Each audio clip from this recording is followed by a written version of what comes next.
नमस्कार दोस्तों, एक और वीडियो में आपका स्वागत है।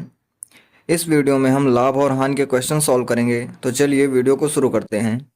पहला क्वेश्चन लिखा हुआ है, यदि 10 कमेज का क्रय मूल्य 8 कमेज के विक्रय मूल्य के बराबर है तो लाभ या हानि का प्रतिशत ज्ञात कीजिए।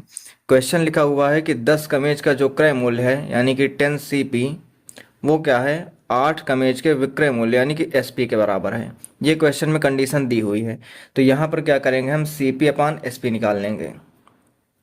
CP अपान SP अगर निकालेंगे तो क्या हो जाएगा, 10 इधर चला जाएगा, 8/10 हो जाएगा।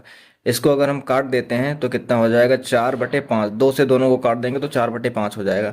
इसका मतलब अगर CP की वैल्यू 4 होगी तो SP की वैल्यू 5 होगी।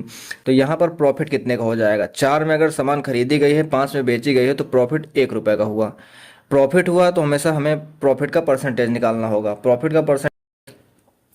का परसेंटेज क्या होगा, प्रॉफिट अपान CP। CP कितना है, 4 रुपये इंटू 100%। इसको डिवाइड करेंगे तो 4 से 100 कितनी बार में जाएगा, 25 बार में, और हमारा आंसर आ जाएगा 25%। दूसरा क्वेश्चन देखते हैं। लिखा हुआ है, यदि 63 वस्तुओं का क्रय मूल्य 54 वस्तुओं के विक्रय मूल्य के बराबर है तो प्रतिशत लाभ या हानि ज्ञात कीजिए। सेम वैसा ही क्वेश्चन है। 63 वस्तुओं का क्रय मूल्य यानी कि CP, तो 63 वस्तुओं का CP ये किसके बराबर है, 54 वस्तुओं के क्रय मूल्य यानी कि SP के बराबर है, सेलिंग प्राइस के बराबर है।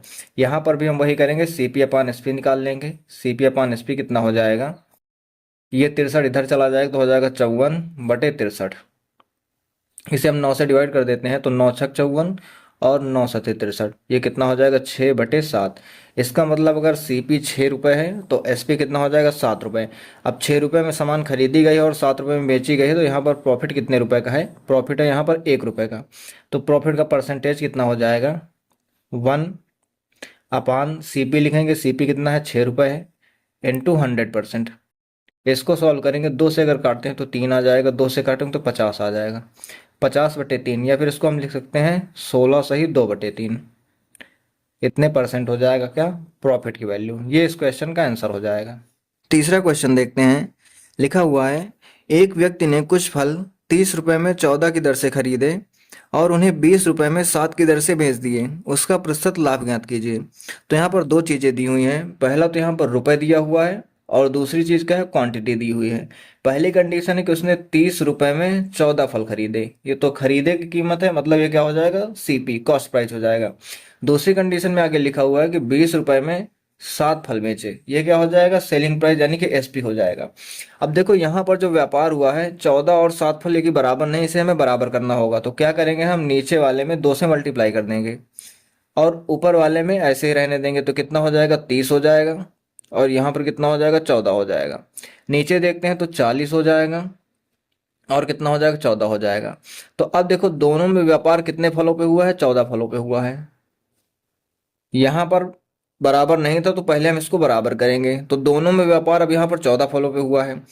खरीदा कितने में था, 30 रुपए में, बेचा कितने में, 40 रुपए में, यानी कि प्रॉफिट कितने का हुआ, 10 रुपए का। हमें प्रॉफिट का ही परसेंटेज बताना है। तो प्रॉफिट का परसेंट कितना हो जाएगा, 10 रुपए का प्रॉफिट हुआ है। कितने रुपए में 10 रुपए का प्रॉफिट हुआ है, CP कितना है, 30 रुपए, इंटू हमें कर देना है 100 से। अब इसे अगर काटते हैं तो कितना हो जाएगा, 100/3। 100/3 की वैल्यू कितनी हो जाएगी, 33.3%। ये हो जाएगी प्रॉफिट की वैल्यू। एक बार फिर से समझते हैं। पहली कंडीशन दी हुई थी कि 30 रुपए में उसने 14 फल खरीदे। दूसरी कंडीशन थी कि 20 रुपए में 7 फल खरीदे। अब उसने खरीदे हैं 14 फल, बेचे हैं 7 फल, तो इसमें हम ऐसे नहीं पता कर पाएंगे कि प्रॉफिट हुआ या लॉस हुआ। इसके लिए हम क्या करेंगे कि इसको बराबर कर देंगे क्वांटिटी को। इसके लिए नीचे वाले में दोनों में 2 से मल्टीप्लाई करेंगे। अब ये ऊपर तो सेम ही रहेगा, 30 और 14, नीचे हो जाएगा 40 और 14। अब देखो यहाँ पर व्यापार के लिए फल जो है बराबर हो गए। अब हम कीमत देख लेते हैं, 30 रुपये में खरीदा है, 40 रुपये में बेचा है, मतलब 10 रुपये का प्रॉफिट हुआ। तो प्रॉफिट के परसेंट का जो फार्मूला होता है उससे हम प्रॉफिट निकाल लेंगे। ये हमारा आंसर हो जाएगा। लास्ट क्वेश्चन देखते हैं। अरुणा ने 25 रुपये में 8 की दर से केले खरीदे। यहाँ पर भी सेम वैसे रुपए दिया हुआ है और क्वांटिटी दिया हुआ है। अब इसने 25 रुपये में 8 केले खरीदे, तो खरीदे हैं तो मतलब ये CP हो जाएगा। आगे दूसरी कंडीशन लिखी हुई है कि 20 रुपये में 6 की दर से बेच दिए। अब ये क्या हो जाएगा, सेलिंग प्राइस। 20 रुपये में कितने बेचे, 6 बेचे हैं।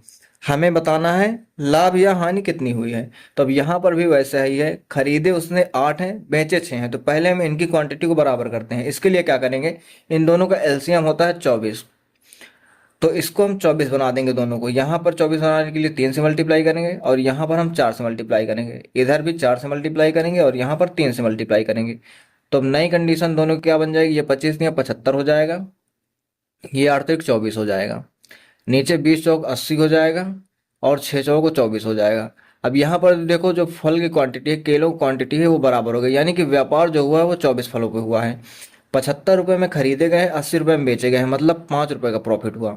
हमें प्रॉफिट का परसेंट बताना है, तो क्या हो जाएगा 5 डिवाइड बाई, अब यहाँ पर हम 75 लेंगे, क्योंकि जो प्रॉफिट हम देख रहे हैं वो इसमें देख रहे हैं, तो हमें यहीं का सीपी लेना होगा। इंटू कितना हो जाएगा 100%। इसको हम सॉल्व कर लेते हैं। अगर इसको 25 से काटते हैं तो 25 तिया 75, 25 चौके 100, 5 चौको कितना हो जाएगा 20/3, या तो 20/3% लिख देंगे, या तो इसको अगर हम और सॉल्व करेंगे तो हो जाएगा 66.67%, सॉरी 6.67% हो जाएगा। ये हो जाएगा इसका प्रॉफिट का आंसर।